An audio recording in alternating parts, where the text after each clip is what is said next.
Hello, and welcome back to another episode of Grit and Grace Leadership Talks with myself, Kate Taylor. It's been a little while.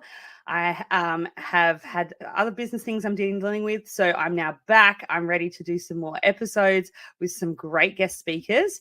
And today we have the amazing Sunet Gopaul, who is part of our wellness collective, and her business is called Mojo Psychotherapy. So welcome, Sunet. Thank you. Thanks for coming on with me today. It's been lovely to meet you through our SWCP community and connect on how we can, do business together and share a little bit about your journey and what you've done and the type of business you specialize in, because I think it's quite unique with what you specialize in. So welcome, and I would love to know how you start your day up for success as a psychotherapist.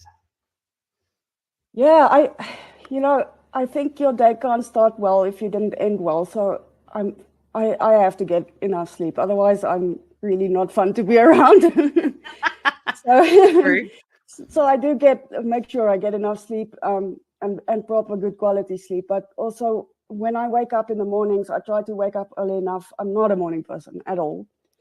Me either. But I try to wake up on time so that I don't have to rush, and so that I can just kind of start the day relaxed. And I get to work early, so I can just make a cup of coffee and put my laptop on and get ready, and so that I can start relaxed. And the other thing for me is, especially now in winter when it gets dark so early and it's raining all the time, and my session room that I'm using at the moment doesn't have any windows.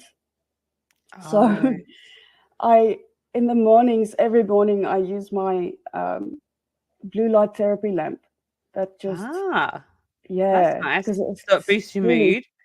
Yeah, just boosts my mood, and it gives me energy for the day, and it really helps. It gets me through the day. So that's kind of my little thing that I do religiously. So does the blue light therapy? Do you just put it on your face, or where do you put it, or you just have it in the room with you? Yeah, you have to have it close to your face, so about maybe 30 centimeters away from your face. Don't look into it, because it's kind of like your fake sun, So it's like natural sunlight, just without the UV part of it. So you won't get cancer from sitting in front of it. But you put it kind of to the side of your face. As long as the blue light is shining through your eyes, that's fine. You can continue having your breakfast or whatever.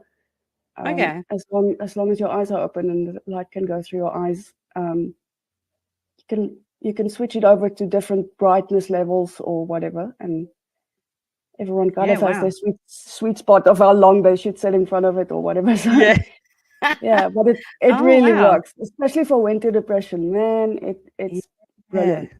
Yeah. Because when I lived in London in my 20s, they would tell us when Aussies and people from like you from South Africa would get up like kind of down with the mood because of the weather over there. They would tell us to go and do sunbeds. Do you remember the sunbeds that you used to be able to go? Yeah. And then like you play under them. And they would boost you. They'd be like, make you feel happy again, because our bodies are used to the heat, right? And then we go to a place like the UK where it's like cold and grey all the time, and it really impacts our moods. And it's because of the weather, they reckon, can make us feel really down. So they suggest going onto those sunbeds. I'm sure they'll probably do the blue light now, because sunbeds are out. They're not good for us. But I remember they used to tell us that was orders, like go and have a sunbed to get some sunlight. Yeah, it's amazing actually. When I started doing the research about blue light, I didn't know much about it, but it's actually amazing what happens in your brain. It honestly helps your brain actually produce all these hormones, that feel good hormones, dopamine, serotonin. Yes. And because serotonin turns into melatonin at night, so then you sleep better as well. Just make sure you do not use it too late in the afternoon, because you'll have way too much energy and won't be able to sleep at night. Oh, so it really gives you energy, does it? Yeah. There you go. Yeah. I have to look into this. Great for energy. Could you tell me a little bit about your career path? Like, how did you end up doing what you're doing now, and what's brought you to Australia? Yeah, I grew up in a very small town in South Africa, and there were no mental health services in a very, very big radius around us. And I grew up in a very dysfunctional family with a lot of trauma. Okay.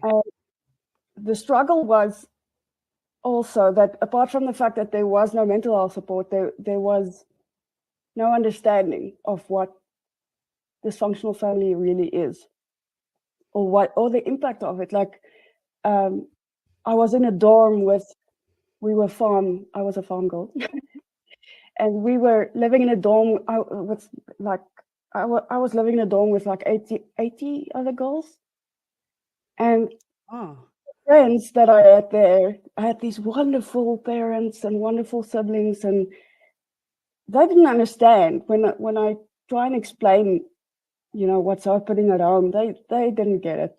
Like, it just felt like you were talking to someone who, like, felt like you were talking a different language. Oh, wow. So I grew up very much just keeping to myself what's going on at home, because I didn't feel like people got it, and there were just no options. There was no internet and online options back then.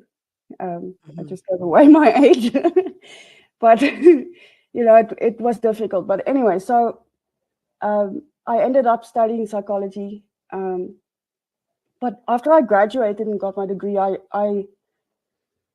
was so young and so naive, and I had very much a victim mentality, but also kind of a rescuer mentality. I wanted to rescue the world from going through the things I went through and from feeling this way and struggling like this, because obviously where there's a lot of trauma, there's a lot of mental health issues, depression and anxiety and all kinds of things. So I kind of had this, I'm going to rescue the world kind of thing. Yeah, I love that. Naive, very naive. But I get it though. I'm the same. Like, I want to do whatever you do for your like life work. You want to make sure you're helping people, right, and making a difference so that they don't have to feel the way you felt. I'm kind of the same in the work that I do. Yeah. It is like that, but I think it was just the I was still naive in thinking I can rescue the whole world, Okay. and naive in it's a lovely thought. It's lovely, but I think I did it with very, very unhealthy boundaries. Okay. In the beginning, so I mean, I got involved in all kinds of NPO stuff and humanitarian stuff, and I did it for years and years, and I burnt myself out, and I got myself into really difficult friendships that were very unhealthy for me for a long time, because, if you're kind of a rescuer you mentality, attract certain people. Yeah. You attract certain friends It's kind of people are pleaser, needing that. Yes. You become this narcissist magnet, Oh, I know. So, and that ends up really maintaining that victim mentality of yours, You're like, because you continue being in that cycle of very dysfunctional relationships. Yeah. So eventually I burnt myself out quite properly. And then I got proper help. I just couldn't, like, that was just my lowest point, I think. And but getting that help was absolutely the best thing that could have ever happened to me. I didn't go straight into becoming a counselor because I felt like I didn't feel ready. I felt like I was gonna, that unhealthy boundaries also includes not having a boundary between what's my problem and what's your problem. Okay. And you kind of take on people's problems as if it's yours and as if it's your responsibility to fix it. And I felt like it was too much. But after I got help,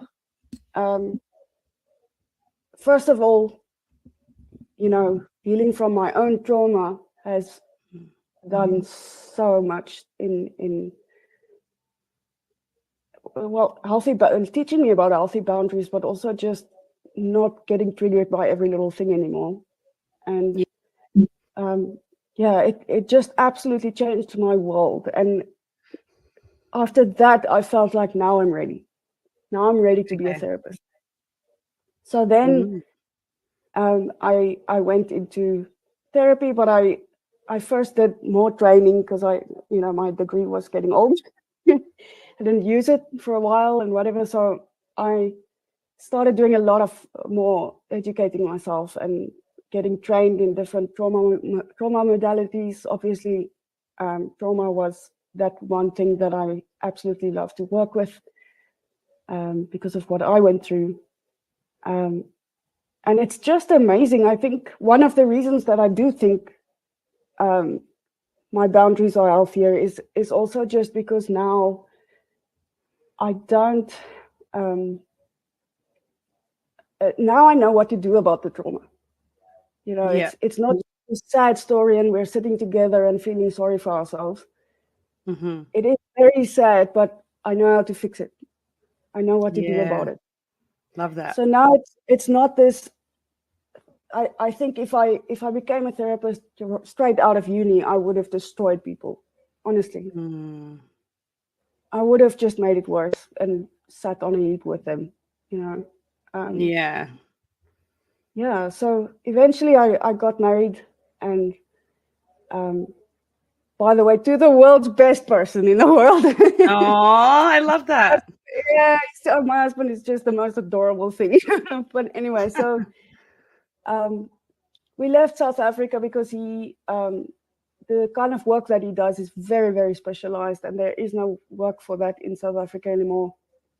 And South Africa isn't the safest place to live. The city where we lived was recently named the second most dangerous city in the world, outside of war-torn countries. So we absolutely upgraded by moving to Australia. We're really thankful, really happy here, enjoying every moment. It's wonderful.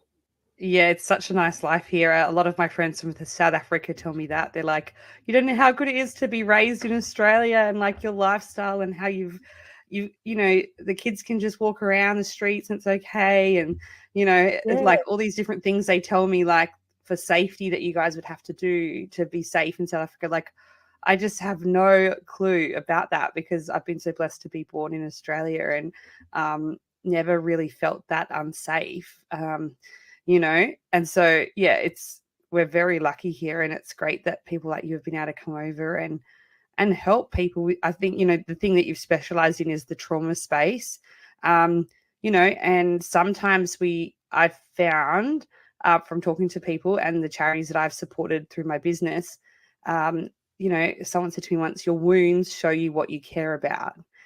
And that was a big thing for me because I never understood why I supported certain charities. I felt drawn to them and I would fundraise for them and support them through my business. And even the types of clients I work with, like I'm drawn to certain clients because of some of my past. And I think, wow, like how cool that I get to now work in this space, empowering people and helping people that are vulnerable. That so they don't have to feel what I felt as a teenager, and the trauma that I went through. It all kind of makes sense, and so and I think someone with lived experience with trauma who has done the inner work and then goes into this kind of space. I mean, I'm a recruiter in HR, but like I still get to hear lots of people's stories through the area that I specialize in. So recruiting psychologists, counselors, social workers, OT, speechies. Like I hear all these stories from all of them when they speak to us and from my clients around the types of work they're doing. And so I feel like even though I'm not on the front line doing the work like you are, I feel I can empower and help people that have experienced trauma through placing the right people into jobs that are helping these people. And that to me is very rewarding because I don't think I could handle like doing the actual frontline work. I think I'd want to rescue everyone. Like you said, I wouldn't be the best at like being able to compartmentalize and have those boundaries. I think I'd want to help everyone. And so, that would be hard. I take my hat off to you for doing that inner work because it is a lifelong thing. I think when you've had trauma and experienced stuff and over the years we grow and evolve and we have things that trigger us and we have to work through it and process that as it comes and work with a specialized person like yourself to help deal with that trauma that we may have experienced. So, you know, I guess, how long have you been doing your private work then?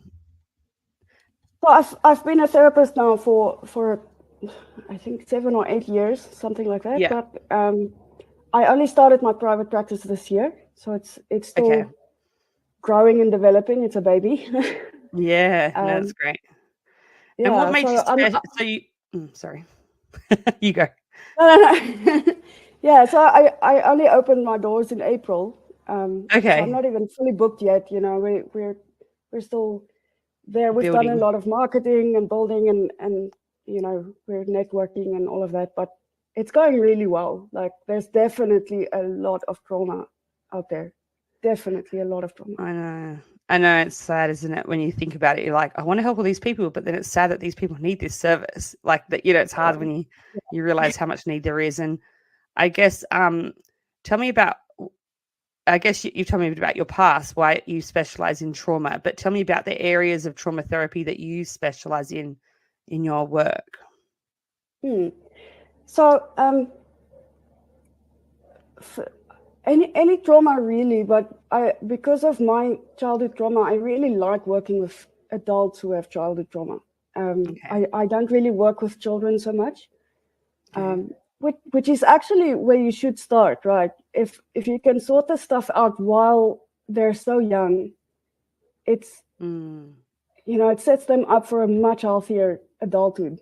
But so I just feel like there's a lot of adults with severe trauma, and if you don't get the right kind of help, that's the other thing, is like, I don't have the figures, but I would think about between 10 and 20% of therapists are trained in trauma, which sounds backwards, but honestly, just like you feel like, oh, I couldn't do that, you know, therapists also feel that way. Like, there's a line for how much even a therapist can handle, and what they are willing to work with. And so it becomes a very scarce thing, and childhood trauma can really, really destroy your life as an adult. And people don't always make the connotation between what's happening now and what happened then. They don't always do that, but I just feel like that's what I mostly get anyway through my door, is adults who want to work on their childhood trauma, because it keeps getting triggered. It keeps, you know, they keep having these symptoms of addictions, trying to cope, and anger outbursts, and the sleepless nights, you know, insomnia and anxiety that's just debilitating, and depression, and all of that is still very real and very current for them and in their face. So that is mostly, I do trauma debriefings as well. And I don't think people really know that that's a thing, you know, that a trauma debriefing, a couple of days after your trauma, after the incident, if you do a trauma debriefing on it, it has the potential to prevent PTSD from possibly even developing. And I don't think people know about that. They don't.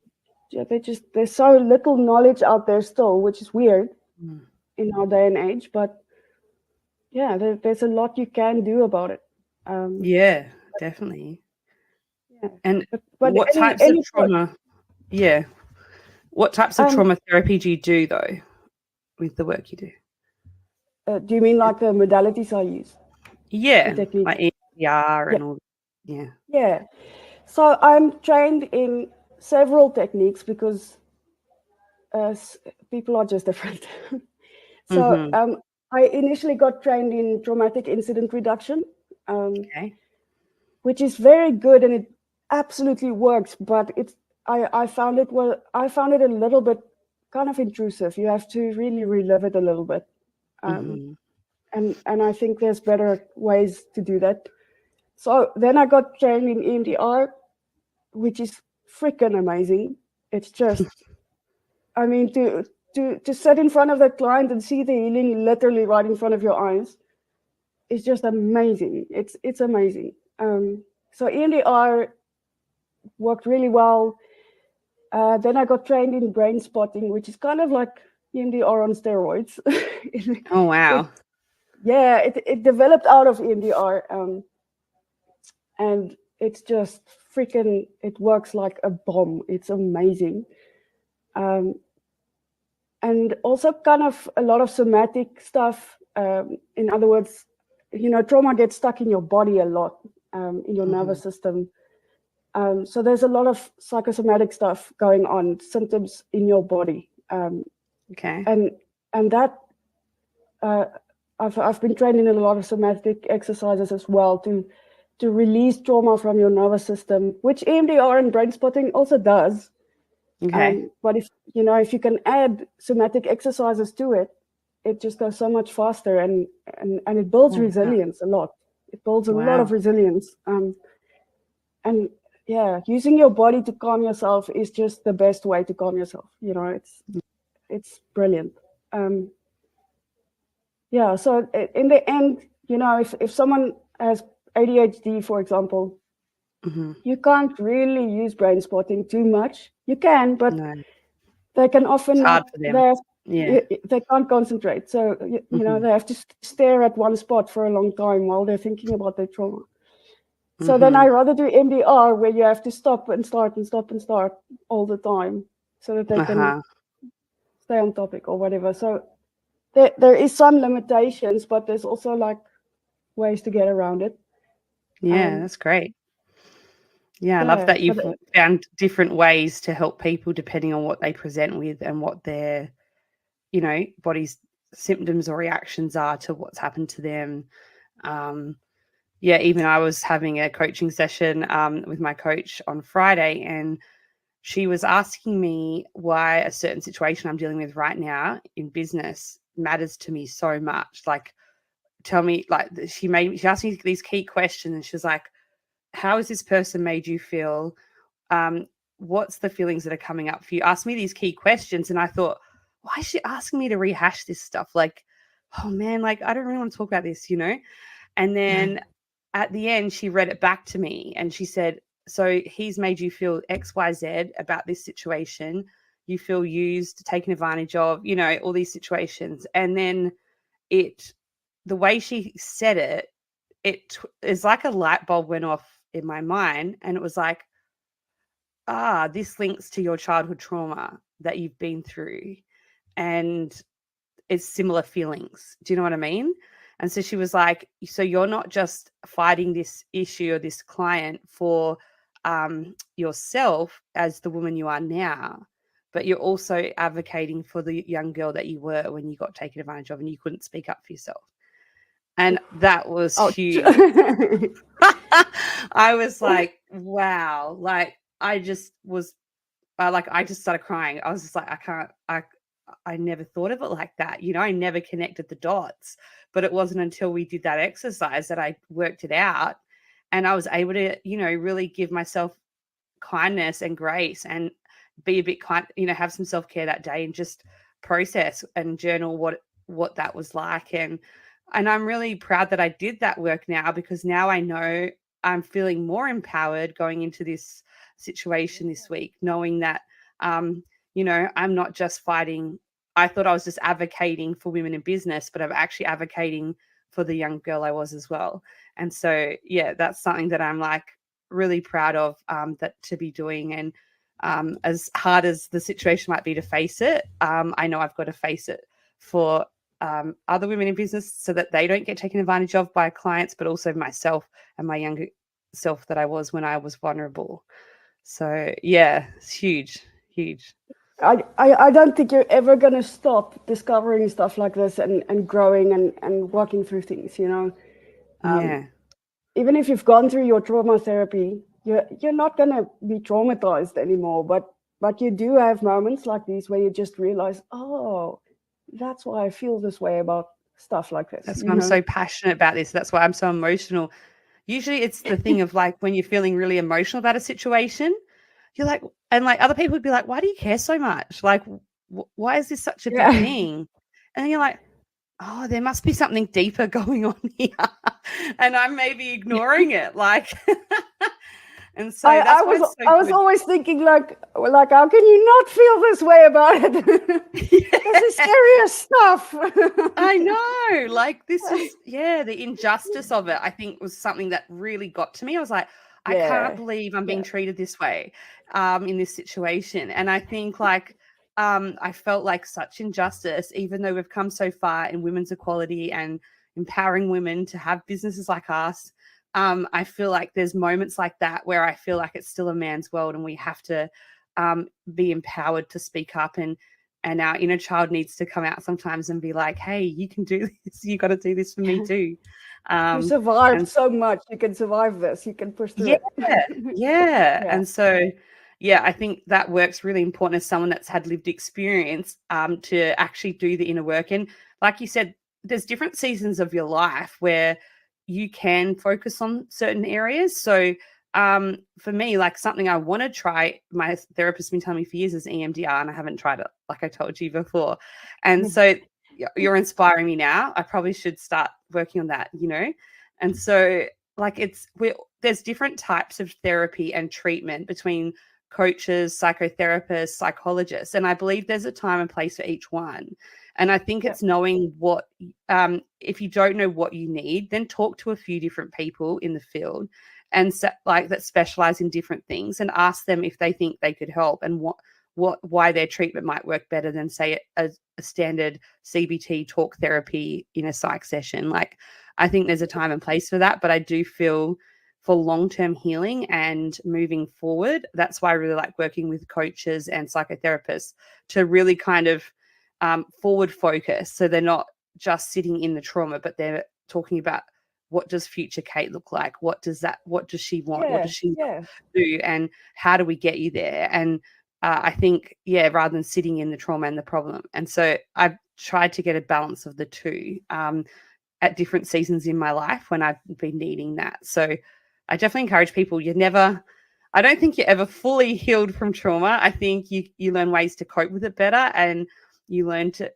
get different help. But I always think there's different chapters in your life where different therapy, I've tried timeline therapy, I've tried a few different things, which I found really helpful at different times. And each time I've done it, it's unlocked so much about who I am, why I am the way I am, and why do I care about what I care about. And so, I think you probably see that too in your work, is like when the penny must drop when they have those breakthroughs, like I did on Friday with my coach. And I was just like, oh my gosh, like, this is why I care about this.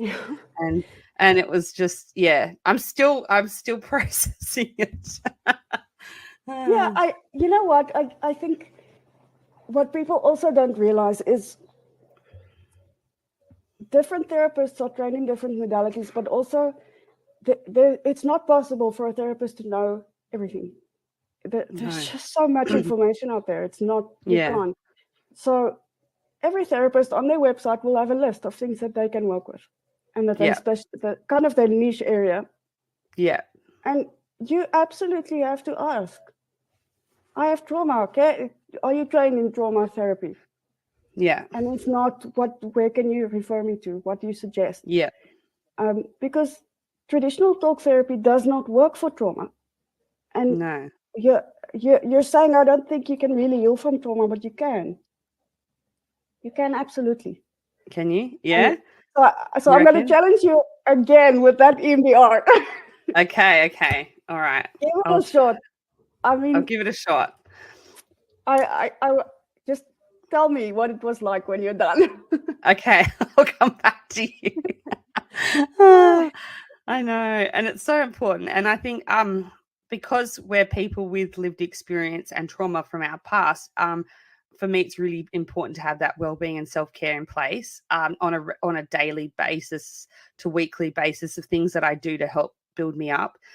Could you share some strategies or things that you do for your mental health and wellbeing for people that you'd recommend as well?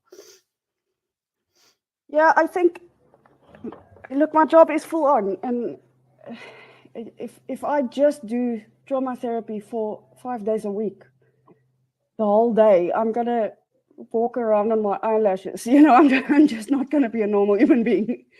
Yeah. So at the moment, I don't work full time. I work 4 days a week. It's not possible for everyone.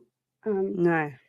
But I work for 4 days a week, and I try to.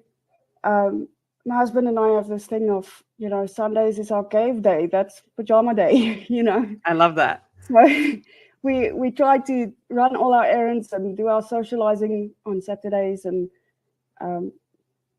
I still work on Fridays, but I focus on things like marketing and networking and maybe building some trainings, mental health stuff, or you know, something else, and creative. Yeah, you know, something different. And one thing that I've learned that's really helpful is that if you work with your mind a lot during the day, then rest by doing something with your hands. And if you work with your hands a lot, rest by doing something with your mind. So my husband has a full-on job, but he loves to read and, you know, to just get his mind off things and whatever. So just do some gardening or something with your hands, something arty, or building a puzzle or painting or whatever. So I have a lot of little half projects around the house. I love that. And it's just not even about finishing them. It's just about, you know, having that hour of just doing something that fills my cup. And it doesn't have to be big stuff. I love that. It reminds me of my daughter because she's competitive gymnast and she's only 8, but she like has 4 hours of training after school 2 nights a week from 4 to 8. So it's a huge, like, I don't know how she does it because I couldn't do it.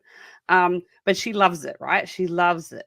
And so, but when we get home, like we used to just let her sit and watch iPad and like unwind, we thought. And then we realized that she wasn't actually unwinding and that she wouldn't fall asleep till quite late.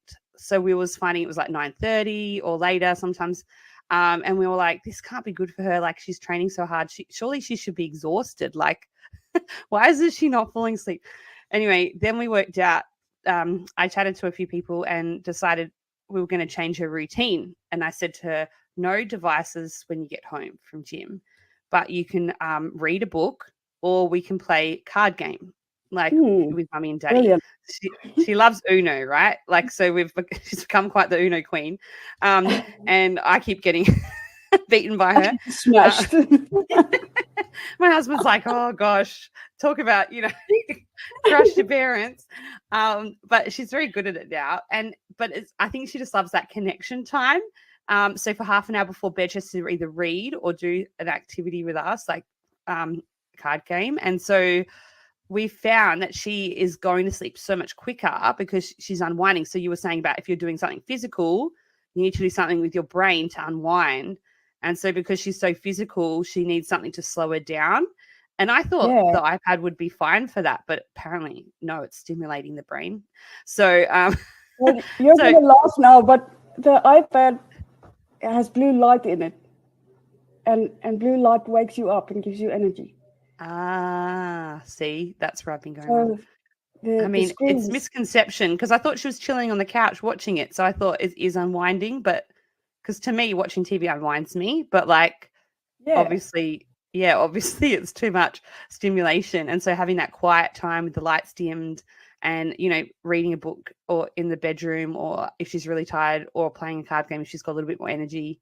And it's just such a nice way to end the evening. And she actually only needs to read probably 4 or 5 pages and then she's like out. She's tired, you know. And I was like, oh man, why didn't I think of this earlier? Just give her a math textbook, you know, just give her math. That'll put you to sleep. I reckon. So even for our children, it's important we instill these different methods of self-care and helping train their bodies to unwind because I find with kids, they're creatures of habit, right? So they'll do whatever we allow them as parents. And so sometimes as parents, we get it wrong and have to readjust what we're doing. And so, that's been a hack that's just changed bedtime for us and helped her unwind. So, I do love that idea of like, like with me, I'm busy in the day using my mind. So, when I do something physical, it does help is good for me. Like when I do body balance or yoga or some kind of activity that helps me wind down. So that makes sense now. Yeah. It's brilliant. I think for kids, the iPad isn't the worst thing after such huge physical activity, but all our devices have blue light in it. But for your laptop and your iPad and your phone, there's actually a setting where you can switch off blue light, and then the screen just becomes, instead of a bright white, it just becomes kind of a yellowish color. Okay. And then it's safe. Then it doesn't have that effect of waking up your brain and giving you energy. Okay. So you can do that. I wouldn't recommend it with very small children because it affects brain development if they're like 1 or 2 years old. Not too much screen time, but for just unwinding after 4 hours of gymnastics, I would say that's not the worst thing. Well, that's what I thought. Yeah. And then I was making it worse. But yeah, you just you don't. She would be like, I can't switch off my brain, Mom. I'm so full of energy. And But I mean, what you're doing now is working brilliantly. So go with it. A book is always better than a screen anyway. Yeah, exactly. It's the old school things we did, right? Growing up. Like, I think we've lost a lot of that. So like even Sunday nights we try and do a game, like game night, or like have a home meal together, sit at the table, because during the week we're very busy with her training and stuff. So she's often eating on the run. So Sunday nights is their like family dinner night, and we talk, or we do like trivia questions. We have these like cards that we can ask questions and as a family while we're eating. And so we're trying a bit of gratitude as well. Like, what are we grateful for this week? Who are we grateful for? And that's been a really nice time to connect as a family. And first they thought I was weird asking these questions. And then they're like, come on, let's be good sports. My husband said to my daughter, let's play this game with Mum. It's like, oh, thank you. And then it made us feel all good after that we did that. And so, yeah, sharing what we're grateful for and who and why. It's nice. That's so nice. Such a nice bonding thing. Yeah.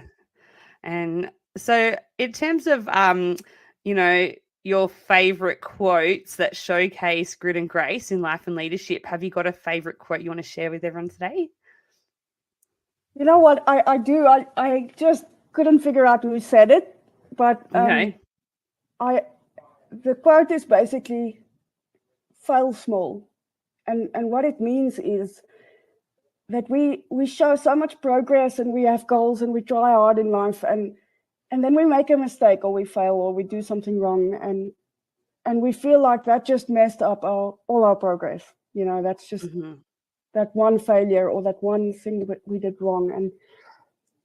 But whoever this wise person was that said it basically said, just divide your day into 3: morning, afternoon, and evening. And if you failed in the morning, then your morning is failed. That's fine. Okay.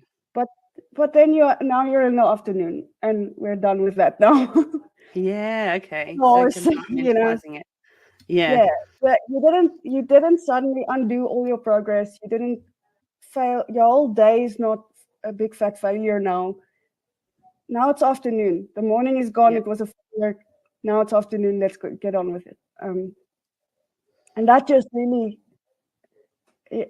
I think the person who was speaking about this was speaking in the context of eating disorders and that kind of stuff, and binge eating, I think, if I'm not mistaken. And they were just saying, you know what, you're trying to overcome things, and you're trying and you're working really hard at it, but you didn't just undo everything. If you but or you ate something or whatever that means, like, if you gave in with your goals and you made a mistake, just fail small, pick yourself back up and do better next meal. Afternoon, we're done with the morning. We're gonna do I love that.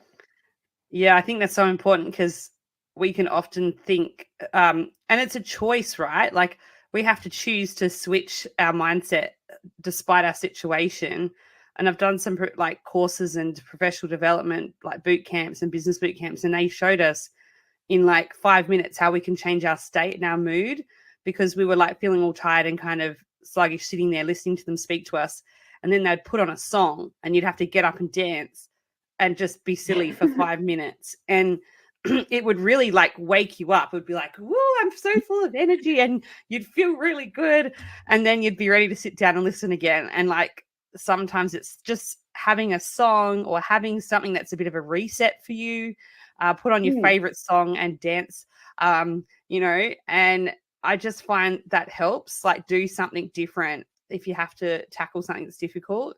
Like put on your power playlist or whatever that is, listen to a podcast that uplifts you and really get you in the right state of mind. And so you can flick that switch and go, you know what, whatever happened in the morning happened in the morning. I'm going to now deal with what I've got to deal with now.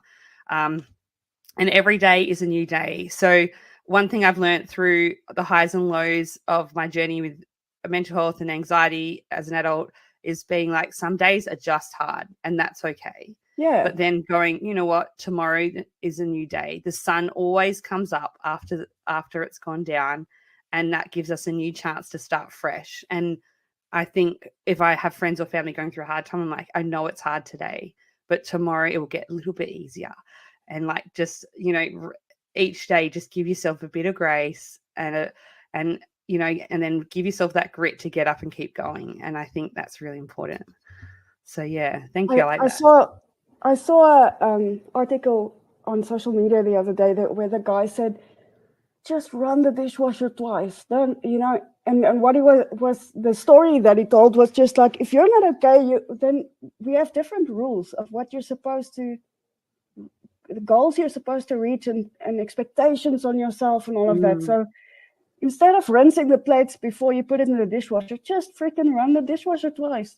If you can't brush your teeth, if you do brush your teeth, just mouthwash it and go. If you're too depressed to shower, just sit on a chair under the water or whatever. Yeah. And you know, there's different rules when you're not okay, and that is just, you didn't take a full shower, but you sat under the water and you don't smell funky. That's great. You did great today. I know, it's that breaking it down when you've gone through a crisis, like breaking it down day by day, like each task seems like such an effort that you would normally do automatically, right? But yeah, it's in those moments where you're like, okay, I just have to get up and brush my teeth. And then, okay, I just have to put some clothes on. Like, you know, it's just like that little steps, like, and it sometimes feels so much effort because we're in that fight or flight mode or freeze state. But each day it does get easier, and I'm living proof of that. So I'm so glad that, you know, my darkest days I survived so that I can be here now to thrive and help others and be a light to people, you know, and share these kind of podcasts and these messages. And, you know, as an RUK community ambassador, I get to do a lot of talks around this stuff. And I really am grateful that, you know, we could have a real honest and open conversation. We don't know each other that well, but I feel like we've learned a lot about each other today. And I'm so grateful for the chat that we've had and your career journey and where you are today. I think it's amazing the work you're doing. And I really am glad that there's people like you out there helping people with their trauma so that they can go and, you know, start fresh and keep living the life they want to live. So thank you so much for your time today. Thank you for having me. Oh, that's all right. And what's the best way for people to connect with you? So we have, it can be a bit confusing. My business is called Mojo Psychotherapy. So they can just go onto the website. There's an online booking system, or they can give us a call. And I work under the umbrella of the Our Wellness Collective mental health clinic in North Adelaide. So either way, they can Google Mojo Psychotherapy or Our Wellness Collective, and they will find me there and be able to book an appointment with me. That's brilliant. And can you do telehealth appointments as well, or does it have to be face-to-face for your work? Yeah, I do. Yeah. We do telehealth. Okay, we work with the general public, and we work with NDIS clients as well. And the mental health clinic is actually super cool. We have a lot of different clinicians trained in different things, and all of them can speak English and at least one other language. Oh, wow. So we try to be like super multicultural as well, and make it cater for lots of people. Yeah, it's brilliant. Oh, thank you so much for your time today. And yes, please reach out, guys, if you are wanting to kind of delve a bit deeper into that trauma therapy, or have someone in your network that needs that support. Reach out to Sunet and she will be able to help them as well. So thank you so much for your time today. I really appreciate it. Thanks, Kate. I am so looking forward to hearing about your EMDR. Thanks for the challenge. I feel empowered to do that now, so thank you. I'm glad you're accepting the challenge in front of witnesses. Oh gosh, everyone who's hearing this, I will report back on my experience with EMDR later. Thank you. Awesome. Thank you Have so a good much. day. You too. Bye. Bye.